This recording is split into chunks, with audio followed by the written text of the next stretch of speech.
I still remember the exact moment when justice finally caught up with Mark. There he was, champagne glass in hand, surrounded by venture capitalists and tech journalists, celebrating the IPO that should have been partly mine. 3 years of building our company together, and he'd managed to squeeze me out right before the real money came in. His face when the SEC agent walked in, that look of utter disbelief as she handed him the papers, was worth every sleepless night I'd spent gathering evidence. The room went silent. Everyone turned to look at him, then at me standing in the doorway. "You did this?" he mouthed silently. I just smiled and nodded. The same smile I'd given him when he told me the board had concerns about my leadership style and suggested I step aside for the good of the company. The same board he'd been secretly meeting with for months, telling them I was unstable, difficult, unpredictable, all while I was coding our platform into existence. What Mark didn't know was that I'd kept everything, every email, every altered financial projection, every backdated stock option, and most importantly, the original code repository timestamps that proved who really built what. This is the story of how my co-founder stole my company, how I lost everything I'd worked for, and how I finally got justice on the day he thought he'd won it all. I grew up in Palo Alto, in the shadow of Silicon Valley's promised. My parents were academics, Dad a Stanford engineering professor, Mom a biochemist, who instilled in me an almost religious belief in meritocracy. Build something valuable and success will follow, my father would say. This wasn't just advice, it was our family doctrine. Unlike most tech stories, I wasn't coding since childhood. I was actually pre-med until my junior year at Berkeley when I took a computer science elective and discovered I could build things that solved real problems immediately. No waiting years for clinical trials or FDA approvals, just pure creation. After grad school, I spent 4 years at a major tech company, climbing the ladder, playing by the rules. I saved religiously, lived in a tiny apartment in the Mission District with 2 roommates despite my 6-figure salary. Classic first-generation professional behavior. Even though my parents were professors, they'd raised me with immigrant grandparents' values: security first, risk later. My brother Ryan took the opposite path, dropped out of college to try startup after startup. Our parents worried constantly about him while pointing to me as the responsible one. But I envied his freedom. Thanksgiving dinners were particularly tense. Ryan would arrive with stories of pitch meetings and near misses with funding, while I'd talk about my promotion to senior developer and my 401k. "When are you going to do something that matters?" he once asked me after too many glasses of wine. "You're just building someone else's dream." That question haunted me. Maybe he was right. Then came the layoffs of 2020. Despite my performance reviews, despite my patents, despite everything, I was cut. Corporate restructuring. Nothing personal. Thanks for your service. Here's your severance. That night, I called Ryan. "I'm ready," I told him. "I want to build something that matters." 2 weeks later, he introduced me to Mark Williams at a networking event in Soma. Tall, confident, Stanford MBA, former consultant, he looked the part of a founder. He had the idea, the connections, but needed someone who could actually build the product. His previous technical co-founder had moved on to other opportunities. "We're going to revolutionize how small businesses manage their finances," Mark explained, eyes alight with conviction.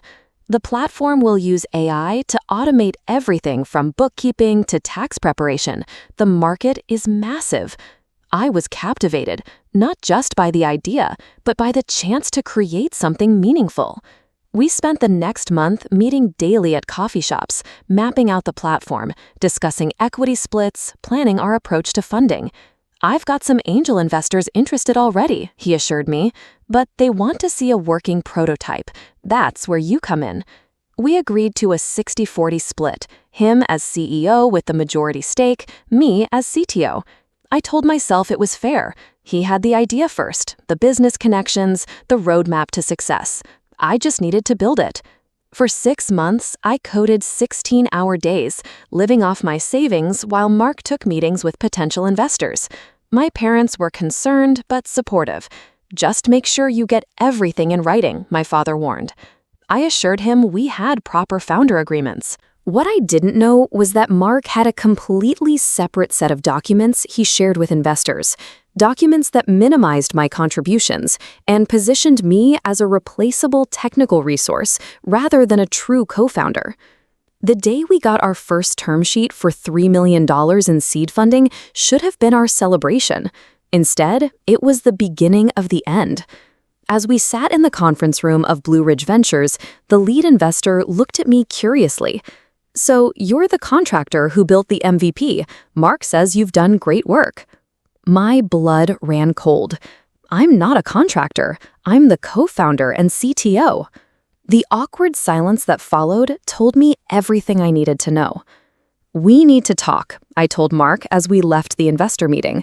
His face betrayed nothing as we walked to a nearby coffee shop. "It was just easier to explain it that way," he said. "Investors get confused with too many founders. It's optics, Jessica. The money is what matters, and I got us the money."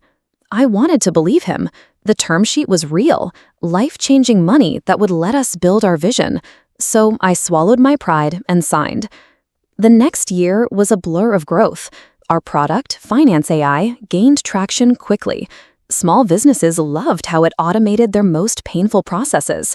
We expanded from 3 employees to 15, moved into real offices in Soma, and started appearing on startups to watch lists.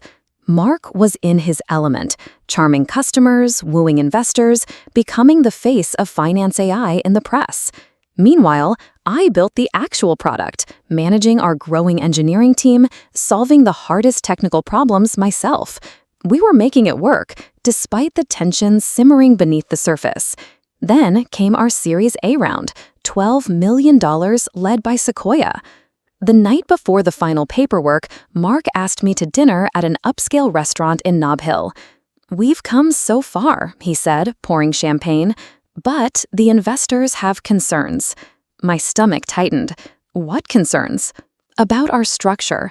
They think we need a more experienced CTO to scale, someone who's done this before." I put down my glass. "I've built everything.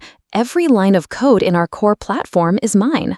"And you've done amazing work," he said soothingly. "But this is the big leagues now. They're suggesting you move to a VP of engineering role. Same compensation, just a different title." "And equity?" I asked, already knowing the answer. "Your existing shares would vest on the original schedule. The new CTO would get a separate allocation." I felt sick. "You're diluting me." "I'm ensuring we get this funding, which benefits us both. The board is insisting." "What board? We don't have a formal board yet." He looked away. "The board will form after this round. Look, I've been talking to the investors and—" "Behind my back," I finished for him. "I'm the CEO. It's literally my job to talk to investors." That night, I couldn't sleep. I reviewed our founding documents, our emails, our text messages. Everything seemed to protect me, but I knew how these stories typically ended. The technical founder pushed aside once the business gained momentum. The next morning, I arrived early at our lawyer's office for the signing. I pulled our attorney, James, aside. "I need to understand exactly how this funding affects my position." James looked uncomfortable. "The term sheet includes a board structure with 3 seats, one for Sequoia, one for Mark, and one independent director to be mutually agreed upon." "Where's my seat?" "You don't have one. Mark said this was discussed." It hadn't been, not once. When Mark arrived with the Sequoia partners, I was cold but professional. I signed the documents because the alternative was walking away from everything I'd built. But that night, I began copying every piece of evidence I could find. 2 months later, we hired Bradley Chen as our new CTO, ex-Google, ex-Facebook, impressive resume. I was officially VP of Engineering, reporting to someone who barely understood our codebase. "It's just a title," Mark assured me. "Nothing changes day to day." But everything had changed. I was no longer invited to investor meetings. My suggestions were filtered through Bradley. My team was slowly reassigned to other projects. Then came the reallocation of responsibilities email from Mark. My direct reports would now report to Bradley. I would focus on special projects, corporate speak for being sidelined. I confronted Mark in his glass-walled office, keeping my voice measured despite my rage. This is constructive termination, and you know it. He looked genuinely surprised. What are you talking about? We're just optimizing the org structure. By removing all my responsibilities? By isolating me from the team I built? He sighed, leaning back in his chair. Look, Jessica, I value what you've contributed, but the company's needs have evolved. Bradley brings connections and experience we need for the next phase. Bradley can barely explain how our own algorithm works, I countered.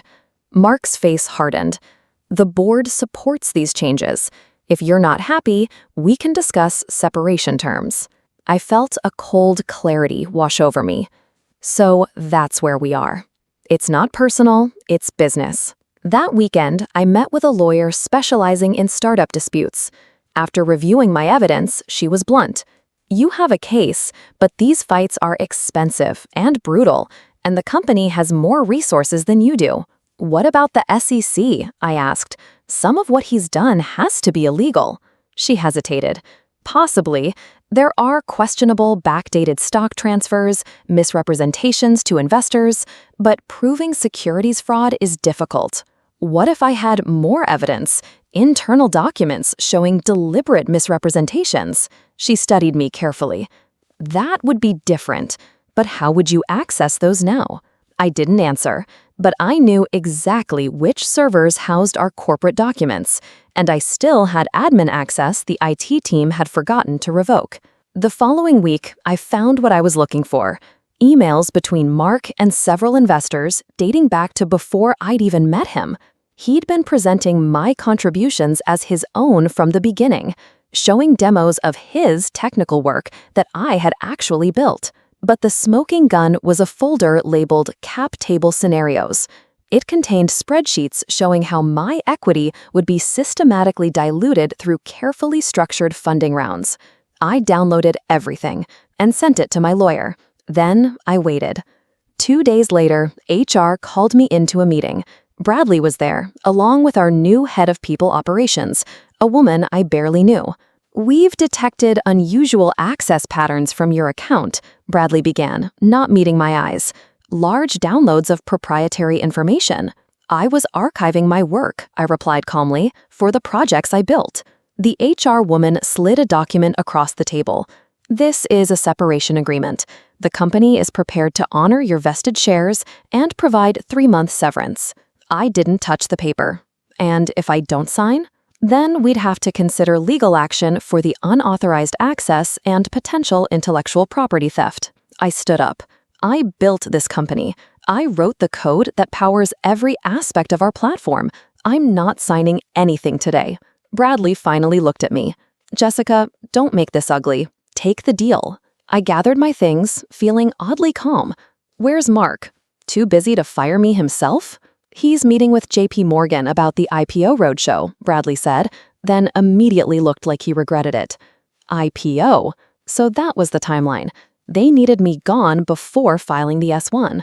I walked out of the office for the last time that day. By evening, my access was cut, my email disabled, and my name was already removed from the Our Team page on the website. 3 years of my life, erased with a few keystrokes. My lawyer called the next morning. They're moving fast. We need to decide our approach. I want to file with the SEC, I said. Today. She hesitated. That's the nuclear option. Once we go there, there's no settlement, no quiet resolution. I don't want quiet. I want justice. We filed a formal whistleblower complaint with the SEC that afternoon, providing all the evidence of misrepresentations to investors, backdated documents, and securities violations. The SEC moves slowly, but they do move, especially with cases involving upcoming IPOs. For the next 6 months, I watched from the sidelines as finance AI continued its meteoric rise. Mark was featured in Forbes. The company announced expansion into international markets. And then came the S-1 filing. They were going public at a $2 billion valuation. I wasn't mentioned once in the document, not even in the company history section. According to the official record, Bradley Chen had been CTO since the early days, helping Mark build the platform from the ground up. The day before the IPO, I received a call from an unfamiliar number. It was an SEC enforcement agent. "We've completed our investigation," she said. "We're taking action tomorrow. I can't provide details, but you might want to be at the Finance AI IPO celebration, the Fairmont Hotel, 2 p.m. My heart raced. "You're serving them there? During the celebration?" "I didn't say that," she replied carefully. "But if someone who filed a complaint wanted to witness the outcome of their action, that would be the time and place." The next day, I dressed carefully in the same outfit I'd worn to our first investor pitch, a subtle detail only Mark would recognize. I arrived at the Fairmont just as the celebration was hitting its peak. Through the ballroom doors, I could see Mark on a small stage, champagne in hand, giving a speech about the journey and the future of financial technology. I stood in the doorway, unnoticed, until I saw the SEC agent enter from the side, accompanied by 2 U.S. Marshals. Mark faltered mid-sentence as they approached the stage. The room went silent as she handed him a thick envelope. "Mark Williams, this is a formal notice of SEC investigation into securities fraud, investor misrepresentation, and filing false statements in your S-1. His eyes found mine across the room. In that moment of recognition, I saw it all: shock, rage, and underneath it all, the realization that he'd been caught. The face of a man watching his carefully constructed reality collapse. I didn't say a word. I didn't need to. The documents spoke for themselves. The fallout was swift and brutal. The IPO was suspended indefinitely. Trading that had begun hours earlier was halted. Finance AI's $2 billion valuation evaporated overnight as news of the SEC investigation dominated tech headlines. My phone exploded with messages. Former colleagues, investors, journalists, all wanting to know my side of the story. I spoke only to my lawyer, who advised caution. "The SEC process will take time," she warned. "Don't say anything that could complicate their case." I maintained public silence, but privately, I began receiving messages of support from unexpected sources.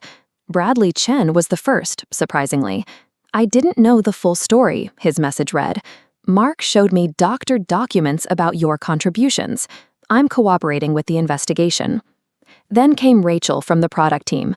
"We all knew something was wrong when you left. The codebase still has your comments everywhere.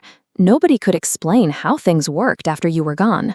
Most shocking was an email from Sarah Kent, the Sequoia partner who had led our Series A. "We were misled about your role. Mark presented all technical achievements as collaborative when we now understand they were primarily your work. I'd like to meet." That meeting changed everything. In a private room at a discreet restaurant in Menlo Park, Sarah was direct. "We've pulled our support from Mark. The board has removed him as CEO, effective immediately." I sat back, stunned. That was fast. "We move quickly when there's fraud involved. Our reputation is everything." She took a sip of water. "But we still believe in the product. The small businesses using Finance AI love it. The core technology, your technology, is sound. What happens now?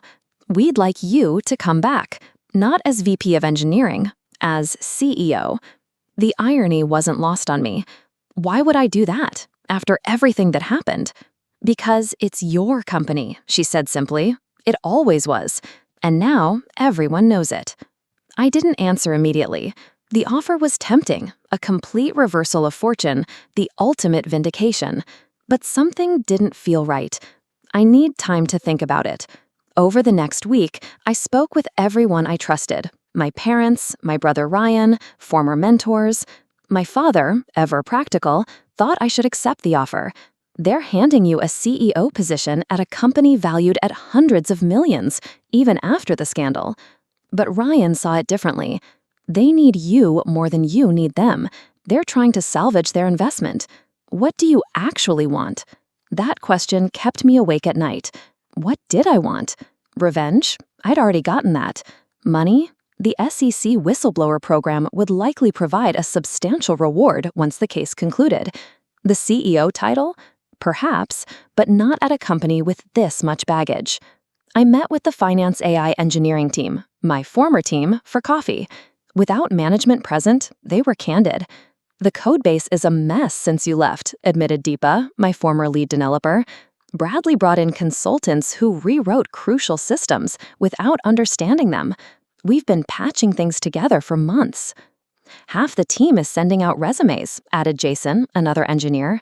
Nobody wants to be associated with a fraud investigation.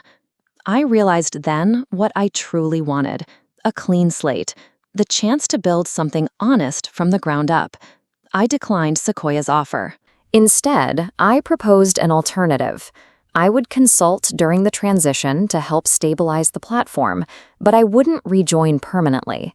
In exchange, I wanted a fair settlement for my contributions, including restoration of my original equity percentage to be cashed out when the company eventually went public or was acquired.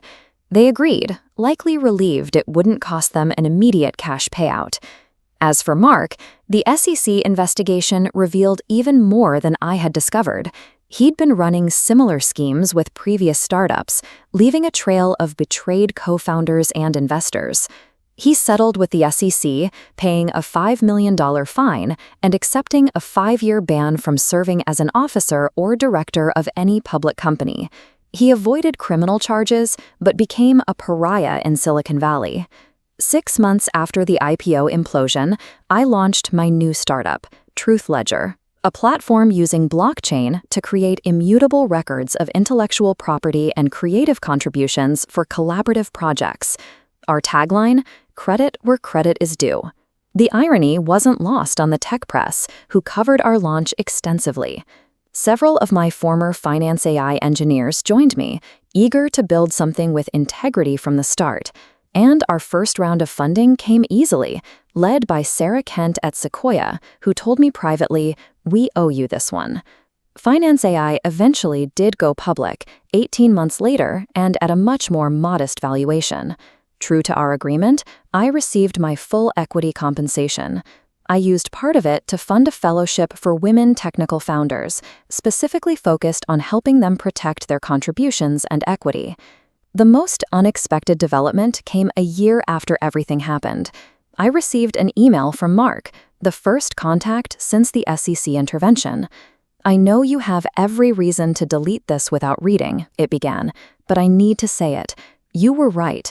I convinced myself that business success justified everything else. Watching what you've built with Truth Ledger from the sidelines has been a harsh lesson in what I threw away. Not asking for forgiveness, just acknowledging the truth, finally." I never responded. Some bridges stay burned. But I did feel a sense of closure, not because he apologized, but because I no longer needed his acknowledgement to validate my worth. Last month, Truth Ledger closed our Series B funding at a $400 million valuation. At the celebration, I looked around at my team, diverse, talented people who owned meaningful equity in what we were building together. My brother Ryan now leads our business development. My parents, finally retired from academia, are among our angel investors. To transparency, I toasted, raising my glass, and to building things that matter. No SEC agents interrupted that celebration. Looking back now, I realize that losing my company was the best thing that could have happened to me. Not because of the vindication or the eventual financial outcome, but because it forced me to define what success really means. It's not just about building valuable technology, it's about building it with integrity, alongside people who share your values. The tech world loves to celebrate overnight successes and unicorn valuations, but rarely examines what happens beneath the surface. My story isn't unique. Many founders, especially women and minorities, have been erased from their companies' narratives. The difference is that I found a way to rewrite mine. If you're building something meaningful right now, Protect yourself. Document everything. Trust your instincts when something feels wrong. And remember that your worth isn't determined by your title or equity percentage. It's in what you create and how you create it. If this story resonated with you, please subscribe to see more founder experiences that don't make the highlight reels. Hit that like button if you believe in building tech with integrity, and share this video with anyone who needs to hear that sometimes losing everything is just the beginning of building something better.